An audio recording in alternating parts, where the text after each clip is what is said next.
Rota 66. Isso só vem comprovar mais uma vez a fragilidade da natureza humana. Então todo mundo que prospera tem que tomar cuidado com duas coisas: consigo mesmo e também com as pessoas que vão interpretar mal o seu sucesso.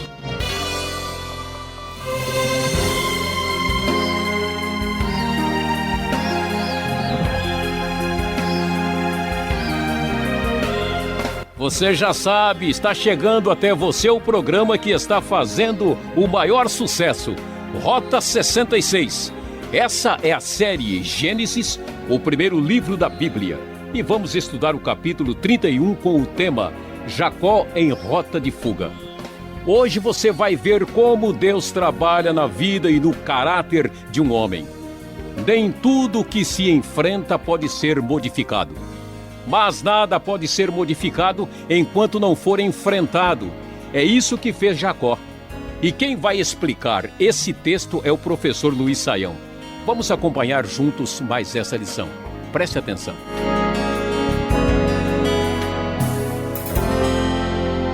Como temos visto nos últimos capítulos do livro de Gênesis, Jacó está enfrentando muitas lutas e dificuldades. Ele teve de fugir de seu irmão Esaú e enfrentou muitos problemas pessoais na casa do seu tio Labão, na Mesopotâmia. A finalidade desta situação no texto bíblico está ligado diretamente à realidade de que Deus está cumprindo a sua promessa inicialmente feita a Abraão e que por meio dessas lutas e dificuldades essa promessa ainda corre um determinado risco. Além disso, o texto também quer nos mostrar como Deus trabalha no caráter e na vida do patriarca Jacó, que teve tantas dificuldades iniciais na sua vida.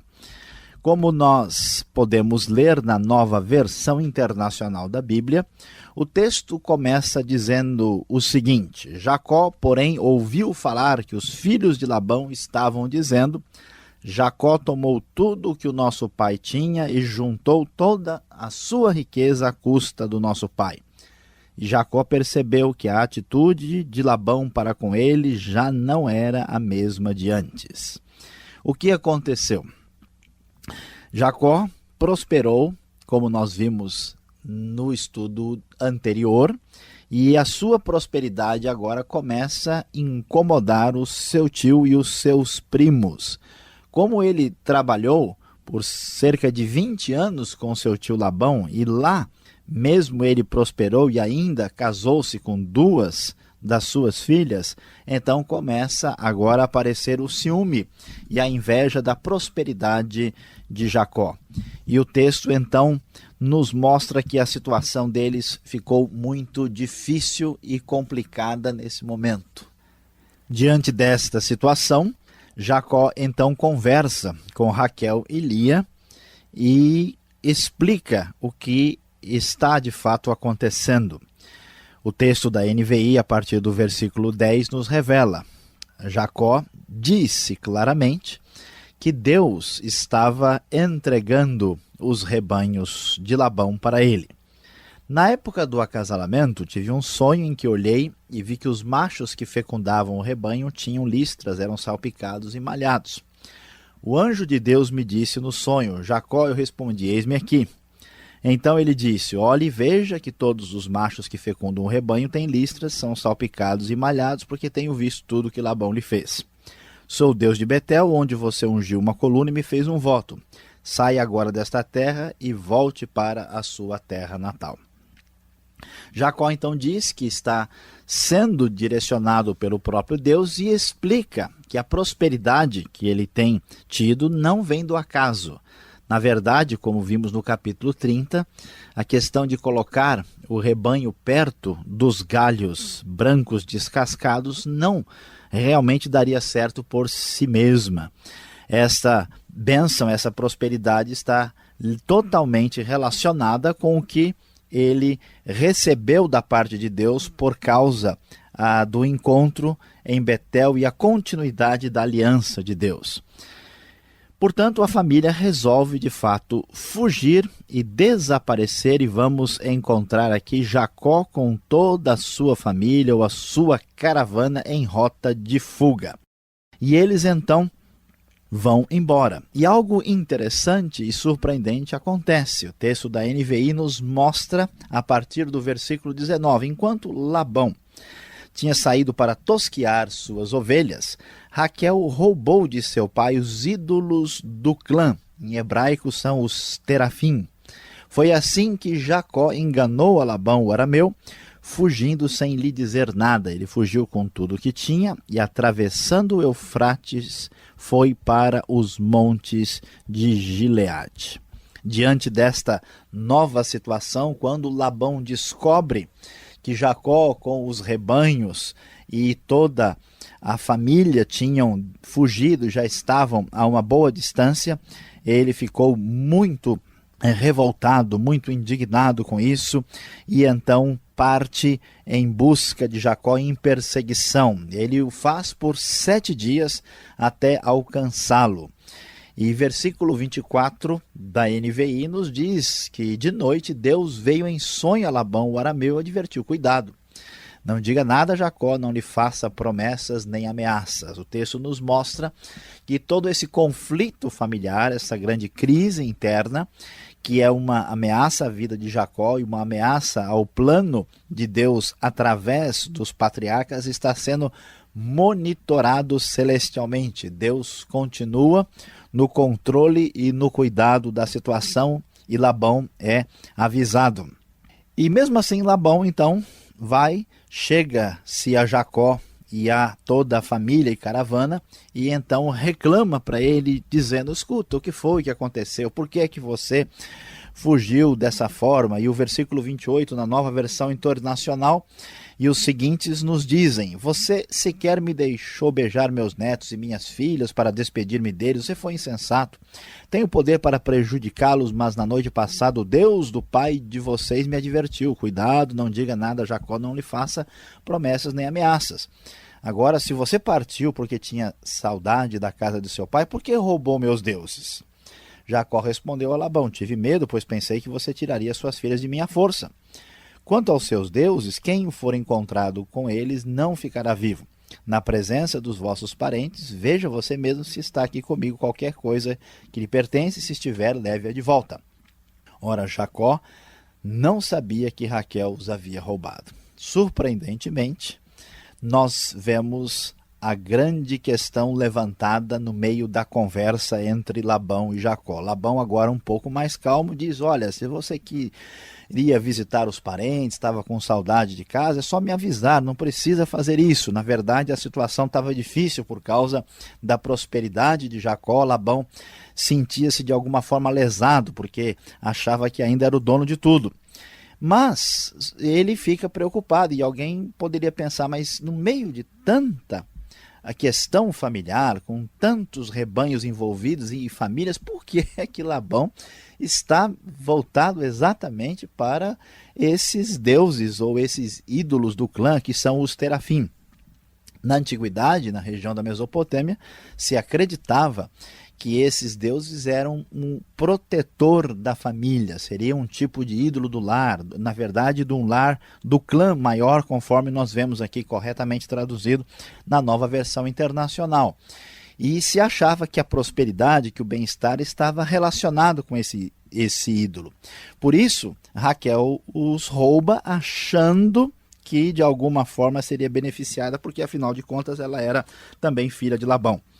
Labão então entra na tenda de Jacó, nas tendas de Lia, e procura, nada encontra, e tenta encontrar na tenda de Raquel. Raquel então conversa de uma maneira um pouco, vamos dizer assim, fugindo da situação, e diz: não, olha, eu estou aqui sentada no camelo e eu não posso me levantar porque eu estou no ciclo das mulheres, eu estou no momento especial. E ali ela havia escondido os ídolos da família de seu pai.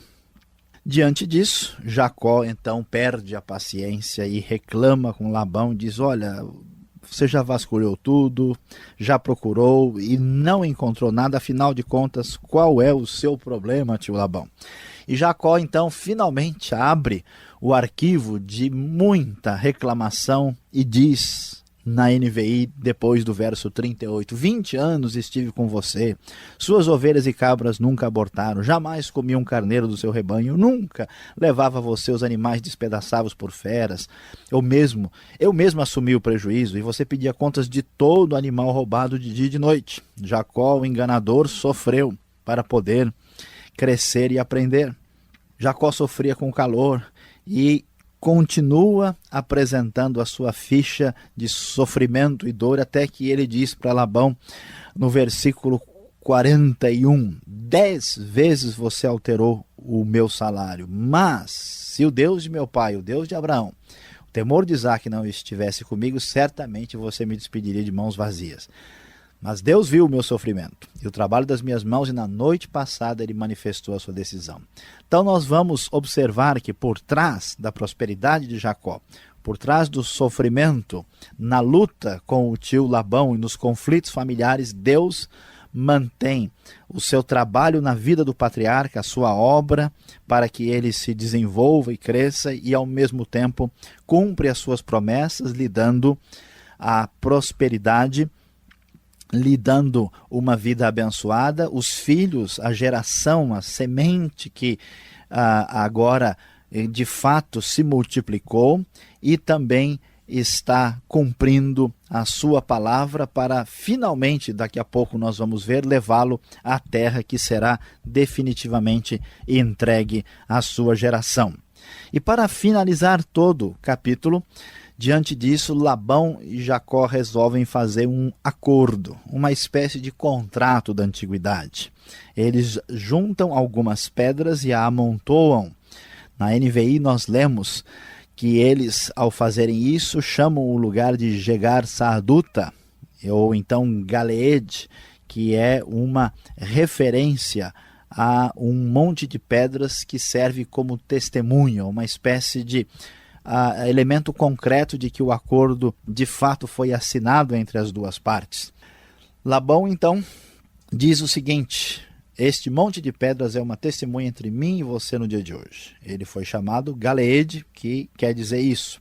Também foi chamado Mispá, versículo 49 nos orienta aí com bastante clareza, que significa torre de vigia, para referir-se ao contrato novamente. E Jacó diz que o Senhor nos vigia, a mim e você, quando estivermos separados um do outro. E o contrato, a aliança entre os dois, é que nenhum iria maltratar um ao outro, e que haveria esse acordo, esta situação de conflito já havia passado, e para que isso acontecesse de fato, há uma invocação dos deuses de cada um. Então, no versículo 53, o texto diz que o Deus de Abraão, o Deus de Naor, o Deus do pai deles, julgue entre nós. Originalmente, no hebraico, a palavra julgar pode dar o sentido de plural. É como se Labão tivesse invocando da parte dele os seus deuses, ou o seu Deus, que era o Deus maior, e também, por sua parte, Jacó estivesse fazendo o mesmo. É possível que seja o Deus de Abraão de um lado e o Deus de Naor do outro, porque Labão ainda não era uma pessoa com a compreensão correta a respeito do Deus verdadeiro. E assim o juramento é feito, é oferecido um sacrifício no monte, e assim a paz volta a reinar naquela família de origem Mesopotâmia. Eles vinham da região do Iraque, a guerra familiar estava forte e agora tudo está em paz novamente. Portanto, o capítulo termina dizendo, na NVI, que na manhã seguinte Labão beijou seus netos e suas filhas e os abençoou, e depois voltou para sua terra. A rota de fuga de Jacó, graças a Deus, literalmente, não termina com nenhuma tragédia.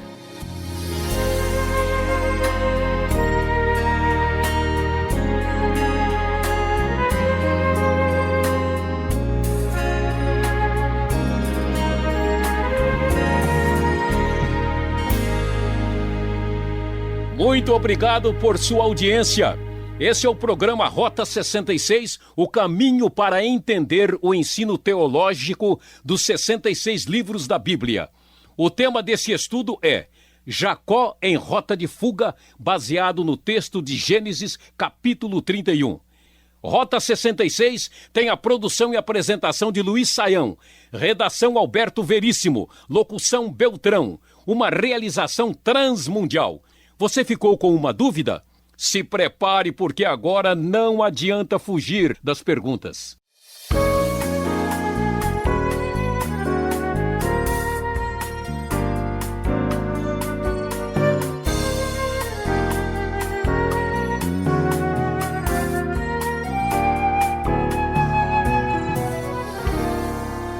Muito bem, Saião, chegamos agora então àquela segunda parte do programa, onde que os nossos ouvintes, acompanhando o texto de Gênesis 31, quer saber e tirar algumas dúvidas. Sem fugir das perguntas, Saião. Prosperidade sempre traz inveja, a gente trabalha tanto para ter alguma coisa e isso acaba dando dor de cabeça, né? Motivando Jacó então a procurar sua praia? Alberto e todos os nossos ouvintes, infelizmente a resposta desta pergunta é sim. Nós vemos aqui que Jacó estava numa situação tranquila com seus parentes enquanto ele estava ali só como empregado. À medida em que ele subiu na vida e prosperou, a situação toda mudou. Então, dificilmente uma pessoa passa por uma situação de prosperidade e crescimento sem provocar um pouco de ciúme e de invejas em pessoas, muitas vezes, que acabam tendo muitas dificuldades na sua vida. Isso só vem comprovar, mais uma vez, a fragilidade da natureza humana. Então, todo mundo que prospera tem que tomar cuidado com duas coisas: consigo mesmo e também com as pessoas que vão interpretar mal o seu sucesso. Quem tem até problema e dor de cabeça, né? Pois é. Jacó, agora, nesse texto, parece que ele começa a reconhecer que Deus o está abençoando. Vários versículos, versículo 11, versículo 42. De fato, é isso? Ou Jacó está percebendo que agora, né, Labão, mais uma vez, vai dar o golpe e ele vai ter que ser submisso aí? É verdade, nós vemos que Jacó está reconhecendo, ele diz mesmo que Deus falou com ele por meio do sonho, ele reconhece que Deus é quem lhe deu essa prosperidade e abençoou os seus rebanhos e a sua família, mas é importante ressaltar que o texto não está focalizando tanto assim o reconhecimento de Jacó. O que o texto focaliza com bastante clareza é que Deus está no controle da situação. Então Deus não só fala em sonhos com Jacó, mas também com o próprio Labão.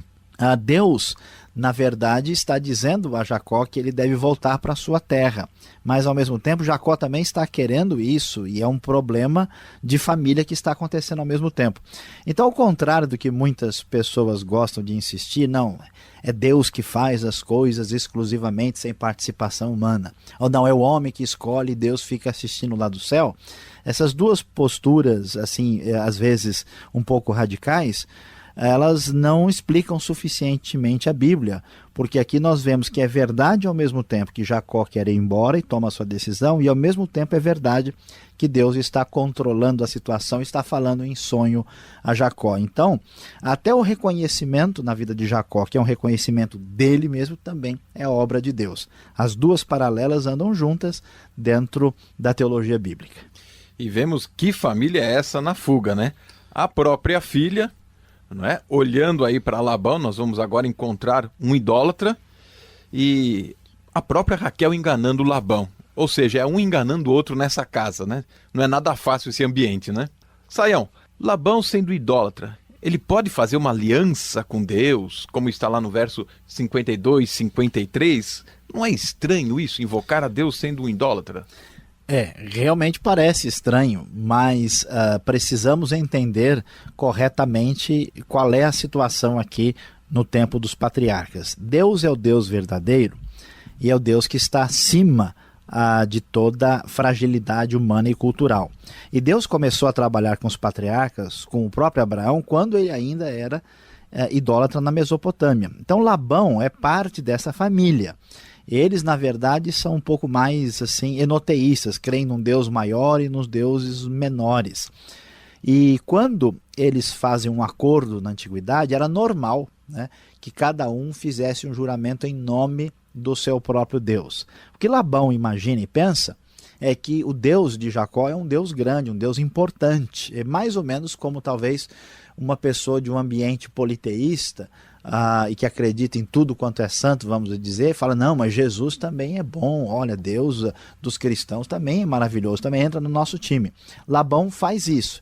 Deus, claro, nunca vai concordar com a idolatria porque ela é um contrassenso, mas Deus age de uma forma a revelar-se no meio desses povos, mesmo sendo eles ainda pessoas que estão num processo de aprendizado e de conhecimento. No Antigo Testamento nós vamos ver, por exemplo, que o fato dos povos pagãos adorarem os seus ídolos é uma coisa que se entende, entre aspas, porque eles não têm um conhecimento pleno. Então Deus não vai deixar de abençoar o Labão e esse acordo, porque se sabe que Labão vem de uma situação de ignorância e de fragilidade, mas de nenhuma forma podemos entender que a idolatria é justificável por causa disso. Deus não abençoa porque ele é idólatra, mas, de novo, apesar dele ser idólatra. Última pergunta então, Sayão. Raquel fica com o ídolo, fica com todos os deuses, ou rouba, né? Todos os deuses de Labão, e aí? Ela fica mesmo com isso e ela não conhecia Deus. Como é que fica então essa relação, a esposa do patriarca sendo idólatra e roubando ainda, né? Pois é, aqui esta pergunta nos ajuda a entender muita coisa que acontece nos nossos dias. A gente imagina que uma pessoa, quando conhece a Deus ou começa a conhecer a Deus, da noite para o dia ele vai virar uma pessoa super santa e um apóstolo Paulo, né? Infelizmente não é bem assim. Muitas pessoas precisam de um crescimento espiritual para entender e de fato introjetar na sua vida certas doutrinas e práticas que são de acordo com a vontade de Deus. No caso de Raquel, ela foi criada na casa de Labão. Ela tinha toda uma cultura da antiga Mesopotâmia e mesmo vivendo com Jacó, reconhecendo, né, o Deus verdadeiro, sabendo que o Deus de Jacó era responsável por toda aquela bênção, ela foi criada dentro de um sistema em que havia um ídolo que protegia a família maior, o clã, uma espécie de grande santo local, né? E esse ídolo do clã é o que dava sorte e garantia a prosperidade daquela família. Então, o fato dela levar o ídolo sugere que ela estava achando o seguinte, olha, o que garante a bênção do meu pai são esses ídolos aqui. É como hoje em dia alguém pegar o cartão de crédito do pai, né? Então mostra a fragilidade de Raquel como pessoa. Isso é uma prova que a Bíblia é de Deus, senão a Bíblia nunca ia falar isso, né, de uma esposa de um patriarca antigo.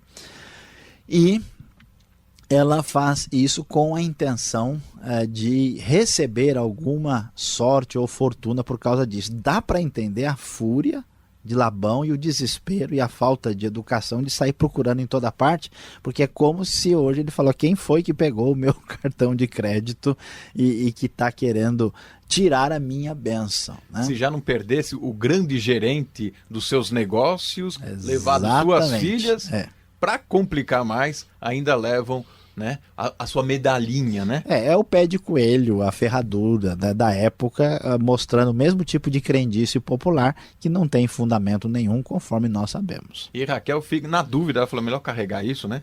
Já que eu não sei o que vai encontrar lá na frente. Eu acho que nem dúvida ela tinha, ela achava que isso realmente ajudaria. Tá certo, Sayão. Muito obrigado pela explicação. Convido você agora a ouvir a aplicação desse estudo.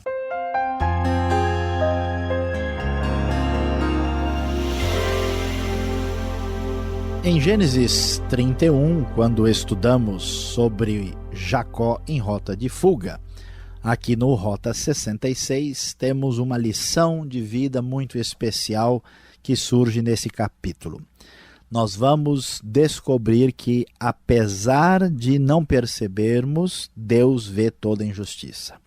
Jacó tinha sofrido muito nas mãos do seu tio Labão, tinha trabalhado sendo injustiçado, tinha sofrido muito com seus problemas econômicos e salariais, e finalmente Deus abençoa a sua vida, abençoa a sua família.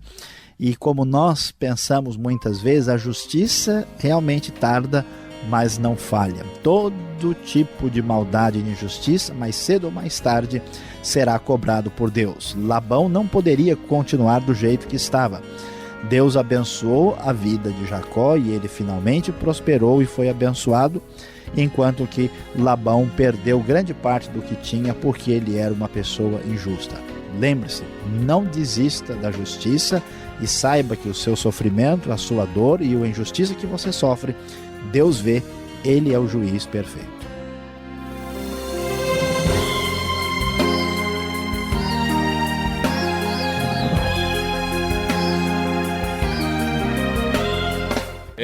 Por hoje é só.